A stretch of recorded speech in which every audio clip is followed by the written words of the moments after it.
Hoje o nosso conteúdo é sobre histórias em verso e histórias em prosa.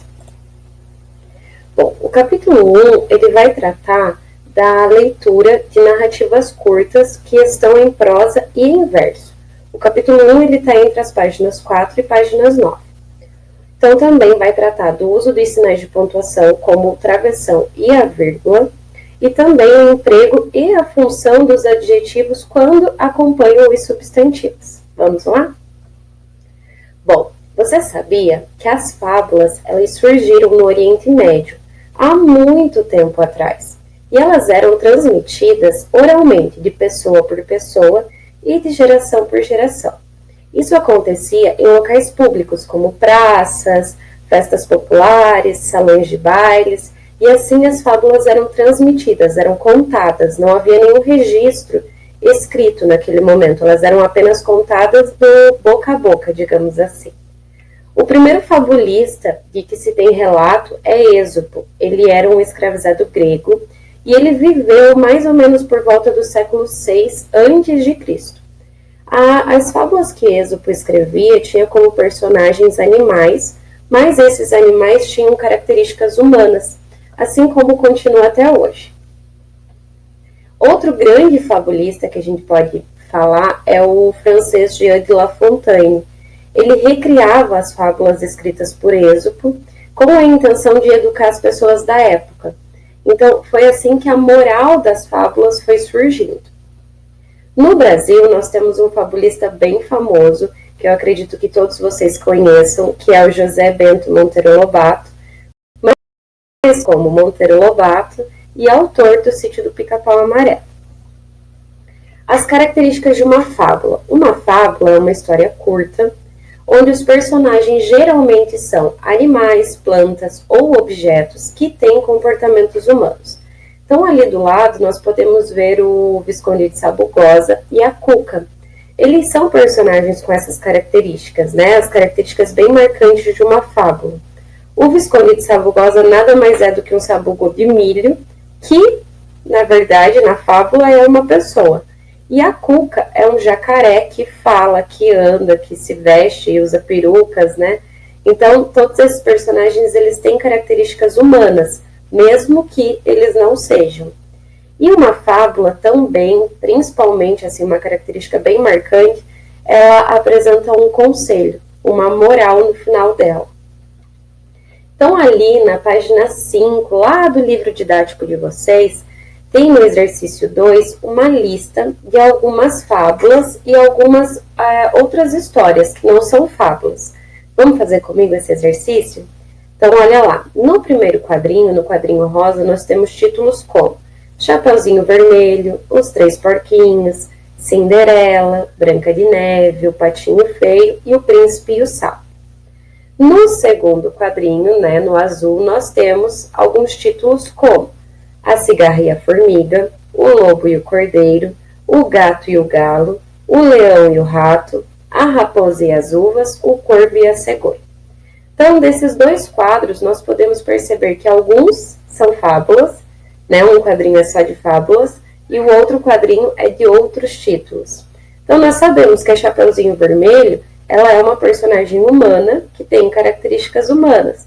Por mais que em algumas histórias venha um lobo, né, que tenta atacar a vovozinha, como uma, né, característica de uma pessoa, assim, digamos, ela não é uma fábula. Então, a gente já pode desconsiderar a história do Chapeuzinho Vermelho, né, e já percebemos que esse quadro rosa, ele não tem nenhuma fábula, ele tem outros títulos. Então, as fábulas são A Cigarra e a Formiga, O Lobo e o Cordeiro e todas as outras que estão no quadro azul. Lá na página 6, no exercício 1, nós temos duas fábulas, tá? Eu vou ler a primeira para vocês e depois vou ler a segunda. Quero que vocês prestem bastante atenção na forma como essas duas fábulas são escritas. Então, A Galinha dos Ovos de Ouro, o texto 1. Um homem tinha uma galinha que punha ovos de ouro. Achando que por dentro ela era só ouro, matou-a, mas não encontrou nada de diferente das outras galinhas. Assim, em vez de descobrir o enorme tesouro que esperava, perdeu até o pequeno lucro que ela lhe dava. Cuidado com a ambição. Contenta-te com o que já tens. Então, essa fábula foi escrita por Êxopo, tá? E está no livro Fábulas de Êxopo. O segundo texto também é a galinha dos ovos de ouro. Havia um homem que tinha uma galinha, que punha ovos de ouro. Por avidez e burrice pensou, se a galinha abrisse, encontraria um tesouro. Ah, cobiça desastrada! Morta e aberta, a galinha viu que lá dentro não tinha nada. Por excesso de ambição, podes perder teu quinhão. Essa é uma fábula de La Fontaine, lembra que nós já falamos dele um pouquinho lá atrás? Então, nós temos duas fábulas, o texto 1 e o texto 2. Ambos são a mesma história, porém, eles têm algumas semelhanças e algumas diferenças, certo? Então, as semelhanças, o título, o enredo, os personagens e as diferenças. Nós podemos ver que o texto 1 ele está escrito em formato de prosa. Já o texto 2 ele está escrito no formato de versos. Isso dá para a gente perceber até na forma como ele é escrito. O texto 1 ele é um texto, né, com um parágrafo só, e o texto 2 ele tem uma escrita parecida com a de um poema, ok? Qual é a finalidade de uma fábula? Para que uma fábula serve? Por que nós utilizamos uma fábula? Lembram lá do La Fontaine? Que ele recriava as fábulas de Êxopo para educar as pessoas? Então, a fábula ela tem a finalidade de transmitir valores e ensinamentos. E por esse motivo ela sempre apresenta uma moral no final da história. Lá nas páginas 13 e 14, nós temos o exercício 9, que eu quero que vocês prestem bastante atenção. Nós vamos focar principalmente na letra C desse exercício, tá? Então, lá no exercício 9, ele pede para reler o ensinamento presente no final do texto e então conversar com os colegas sobre as questões propostas. Então, lá diz assim, há muitos que, tendo bastante, querem enriquecer num instante. Há muitos que perdem o que têm sem saber o quanto viviam bem. Então, ali na letra C, ela pede para a gente relembrar de alguns ditados populares, de alguns provérbios que nós falamos.